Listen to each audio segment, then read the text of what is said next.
तो यहाँ पे हम पढ़ रहे हैं BSc first year major chemistry, ठीक है।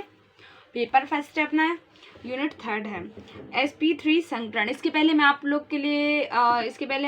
के लिए sp संकरण बताया था कि sp संकरण में क्या क्या होता है। तो उसमें एक s कक्षक होता है और एक p कक्षक होता है। लेकिन जो sp3 संकरण होता है इसमें एक s कक्षक और एक 3p कक्षक को आपस में मिलाते हैं, ठीक है। तो संकरण की डेफिनेशन भी हम आप लोग के लिए बता रहे हैं। और यहाँ पे बीएससी फर्स्ट ईयर के और वीडियोस देखने के लिए चैनल की प्लेलिस्ट पर जाइए, क्रम से क्वेश्चन सॉल्व करवाए गए हैं यूनिट बाय यूनिट। और आप लोग बीएससी फर्स्ट ईयर की मैथ्स भी प्लेलिस्ट में जाके देख सकते हो।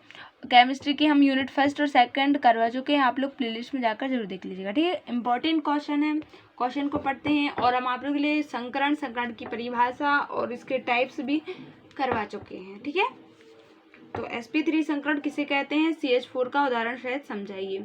अब देखो sp3 संकरण मीथेन में पाया जाता है, इसलिए इसके आधार पर अपन CH4 का उदाहरण समझेंगे, ठीक है। तो सबसे पहले sp3 संकरण की डेफिनेशन देखते हैं और आप लोग वीडियो के एंड तक बने रहिएगा, ठीक है। तभी आप लोग के जो डाउट होंगे वो क्लियर होंगे। खासकर आप लोग मैथ्स में देख लीजिएगा, क्योंकि पैटर्न चेंज हो चुका है। जो पेपर अभी ये केमिस्ट्री का 25-30 नंबर का आता था पेपर, लेकिन अब 70 नंबर का आने लगा, इसलिए थोड़ा सा पैटर्न चेंज हो गया। और आप लोग इसका जो क्वेश्चन पेपर है वो भी प्लेलिस्ट में हमने डाल दिया है, आप लोग प्लेलिस्ट में जाकर देख सकते हो, ठीक है।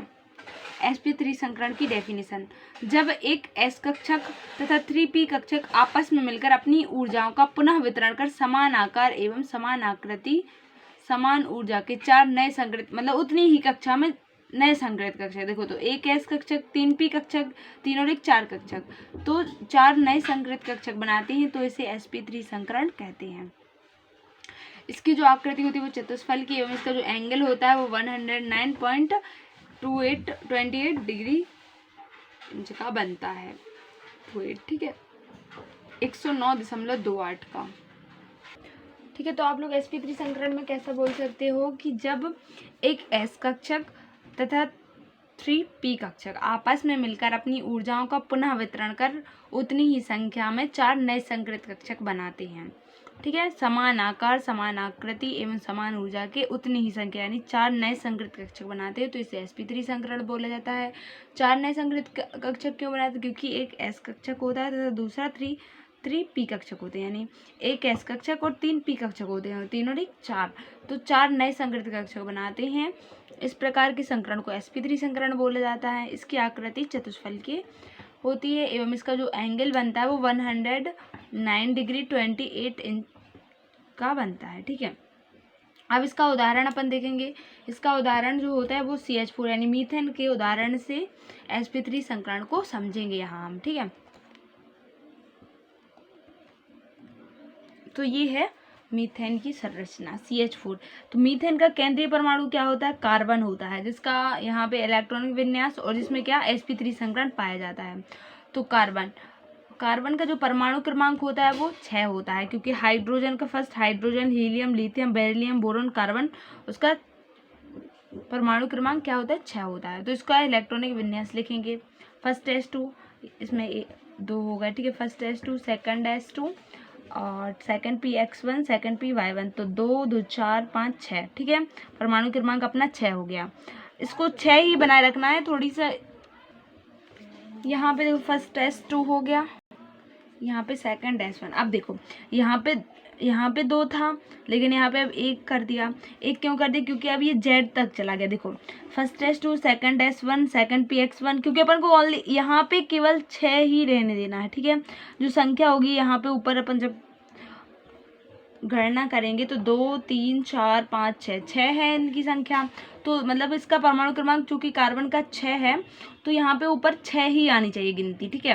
देखो 2 4 5 6 आ रहे थे, लेकिन अपन ने एक p कक्षक में एक और इलेक्ट्रॉन ले लिया, ठीक है। तो फर्स्ट s2, सेकंड s1, यहाँ पे एक कम कर दिया, लेकिन यहाँ पे लास्ट में एक आगे तक बढ़ा दिया। Second px1, second py1, second pz1 तक ले गया। अब देखो इसको अपन इस प्रकार से लिख सकते हैं। फर्स्ट, क्योंकि अपन को जो संग्रहित कक्षक लेना है वो s में लेना है, ठीक है। फर्स्ट s2, सेकंड sp3 1 हो गया, सेकंड sp3 1 यानी कि 2 3 4 5 6 हो गया। ठीक है, तो 4 नए संकरित कक्षक बना रहा है, 1 2 3 4। ये कहलाता है sp3 संकरण, जिसमें अपन ने एक s कक्षक तथा 3 p कक्षक लिए थे। देखो 3 p कक्षक हैं, 1 2 3। ठीक है, ये इसकी संरचना हो गई। ठीक है, ये s कक्षक हो गया और ये 3p कक्षक हो गया। ठीक है, यहाँ पे जब इसका संकरण होगा तो इसका जो एंगल बनेगा वो 109.28 बनेगा। ठीक है, जिसमें ये अयुग्मित इलेक्ट्रॉन है। ठीक है, और यहाँ पे जब इसका हाइड्रोजन जब संकरण हुआ तो यहाँ पे हाइड्रोजन ऊपर आ गया इस साइड, ये अपन के 4 हाइड्रोजन परमाणु आ गए, क्योंकि ये अपन का निर्माण कर रहे हैं CH4 का। तो कार्बन का तो पहले अपन सब कुछ बता चुके हैं। इसमें अपन जब H4 यानी इसका संकरण करेंगे, 3p कक्षक और एक s कक्षक आपस में मिलेंगे तो अपनी ऊर्जा का पुनः वितरण करेंगे। ठीक है, तो यहाँ पे ये इसके 4 नए संकरित कक्षक बन गए। तो यहाँ पे इसको लैंग्वेज के द्वारा समझेंगे हम। ठीक है, देखो कार्बन परमाणु के सेकंड s कक्षक उत्तेजित होकर सेकंड pz कक्षक में चला जाता है। देखो जो सेकंड s2 इसमें 2 इलेक्ट्रॉन थे ना, लेकिन वो लास्ट में सेकंड pz1 में जब यहाँ पे ले लेते हैं तो यहाँ पे एक इलेक्ट्रॉन बचता है। तो वो यहाँ पे कह रहे हैं कार्बन परमाणु के सेकंड s कक्षक उत्तेजित होकर सेकंड pz कक्षक में चला जाता है। फिर एक s कक्षक तथा 3p कक्षक आपस में मिलकर अपनी ऊर्जाओं का पुनः वितरण कर समान आकार एवं समान आकृति। देखो ये संकरण की डेफिनेशन आप लोग के लिए यही करनी है कि 2 कक्षक आपस में मिलकर अपनी ऊर्जाओं का पुनः वितरण कर, 2 या 2 से अधिक कक्षक अपनी आपस में मिलकर अपनी ऊर्जा को पुनः वितरण कर उतनी ही संख्या में समान आकार एवं समान आकृति के संकरित कक्षक बनाते हैं। तो इस प्रकार क्या होता है, संकरण बनता है, तो इसे संकरण बोला जाता है। ठीक है, प्रत्येक संकरित कक्षक आपस में एक एक अयुग्मित इलेक्ट्रॉन होता है। मतलब जो संकरित कक्षक बनता है उसमें एक एक अयुग्मित इलेक्ट्रॉन होता है। ये चारों संकरित कक्षक 4 हाइड्रोजन परमाणु के फर्स्ट s कक्षक से सम्मुख अतिव्यापन कर, जो 4 हाइड्रोजन परमाणु अपन के इस प्रकार से आए थे, ये आए थे ना, यहाँ पे यही बोल रहे हैं यहाँ पे इस प्रकार से। ठीक है, संकरित कक्षक ये आप लोग देख लीजिएगा, ये इस प्रकार से आए थे ना हाइड्रोजन परमाणु, वही सम्मुख अतिव्यापन कर 4 सिग्मा बंध बनते, क्योंकि 4 नए संकरित कक्षक बनते हैं तो उसी प्रकार से वो बंधे भी बनते हैं। ठीक है, और इसकी जो आकृति होती है वो चतुष्फल की होती है और इसका जो एंगल होता है वो 109 डिग्री होता है और 28 इंच होता है। ठीक है, ये होता है अपन का CH4 की संरचना, जिसमें sp3 संकरण पाया जाता है। तो आप लोग के लिए जितने भी जिस प्रकार के संकरण हैं उसमें ये एक बात तो कॉमन है कि जितने कक्षक आपस में भाग लेंगे और वो मिलकर जो नए संकरित कक्षक बनाएंगे उसी संख्या में एवं समान आकार और समान आकृति के उतने ही कक्षक बनेंगे। ठीक है, जैसे इसके sp2 संकरण होगा तो उसमें एक s कक्षक होगा और 2 कक्षक होंगे, 2p कक्षक होंगे।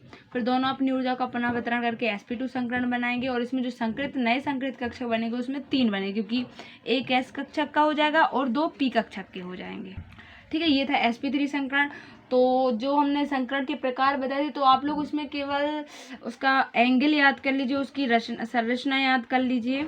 ठीक है, इससे आप लोग को आधे से ज़्यादा आप लोग खुद से लिख दोगे। और उसका उदाहरण जैसे कि sp संकरण का BeCl2 उदाहरण था और sp3 संकरण का CH4 है।